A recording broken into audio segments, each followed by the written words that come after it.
Okay, every once in a while we have to clean out the bottom of the raft beds. In this case, we're taking a guess. We didn't really record it last time, but it's probably about 2 years ago we did this last.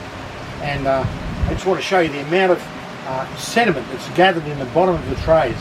And it's amazing how much there is, because in actual fact, because of the slow movement of water through these raft beds, they become another sediment filter in their own right, because the sediment will drop out as it passes through.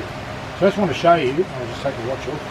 I want to show you how deep this sediment is. I hope we can see it on the camera, but it's very, very deep. You come a bit closer, Jamie. You can see my hand is disappearing in that stuff.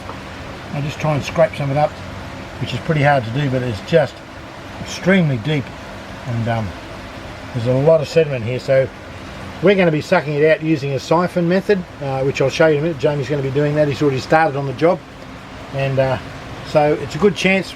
We've just come back from Christmas holiday break, so it's a good chance to do some maintenance work before we plant our next lot of lettuce in these beds. Okay, Jamie's got his siphon device. See, it's his own homemade thing.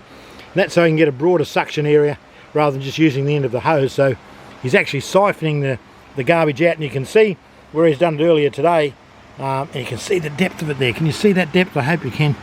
It's very hard with the reflection we're getting off the water, but anyway, I think you get the idea. You can see slowly, little bit by little bit, he's siphoning it out.